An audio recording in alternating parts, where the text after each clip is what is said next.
Je m'appelle Sunita, j'ai grandi à Delhi, j'ai 38 ans. Au départ, les femmes n'avaient pas le droit de travailler en dehors de chez elles. Les hommes avaient honte. Que les femmes sortent chercher du travail, ça blessait leur amour-propre. C'était le signe qu'ils ne gagnaient pas assez d'argent pour aider leur famille.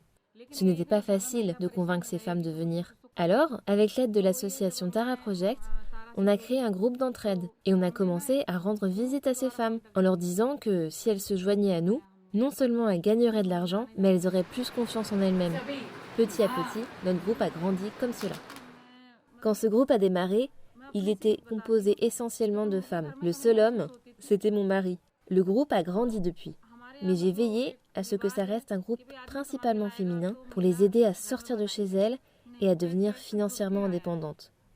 Nos vies ont changé depuis que nous travaillions dans le commerce équitable. Avant, nous ne connaissions pas les prix justes. Nous nous sommes réunis et nous avons voté pour le chef de notre groupe d'entraide.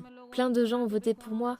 Ils ont eu confiance en ma capacité à les aider. Cette confiance me donne la force d'aller de l'avant. Je ne suis pas née en étant leader, mais j'ai toujours su que je ne souhaitais mes problèmes à personne d'autre. Si quelqu'un a un souci, il faut s'entraider pour le résoudre. Avant, les femmes n'avaient pas le droit d'aller à l'école.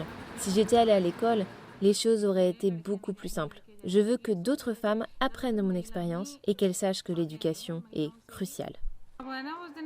Heureusement, je ne suis pas la seule personne sûre d'elle-même ici. Il y a plein d'autres Sunita, plein d'autres filles qui croient en elles-mêmes et en les autres.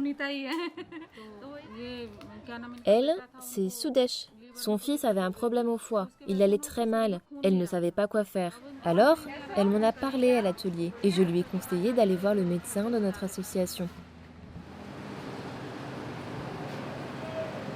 Tu as pris tous tes médicaments? Comment ça va? Oui, ça va beaucoup mieux maintenant. J'ai suivi tous mes traitements, c'est terminé depuis il y a 2 mois.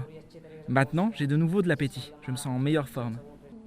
C'était un moment très difficile pour nous. Nous sommes allés chez plein de docteurs, mais il ne s'améliorait pas. En fait, il allait de pire en pire.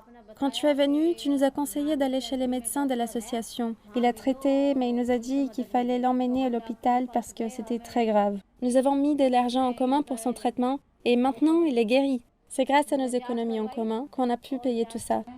Ça fait longtemps qu'on travaille ensemble. Tu te souviens de combien de temps? Oui, ça doit faire 8-10 ans. Tu es comme de la famille pour nous. Ce qu'on fait, ça peut vous sembler de simples bijoux, rien de plus. Mais c'est ce qui nous permet de nous nourrir tous les jours, de payer les études de nos enfants. Nous espérons que nos clients continueront à acheter ce que nous faisons.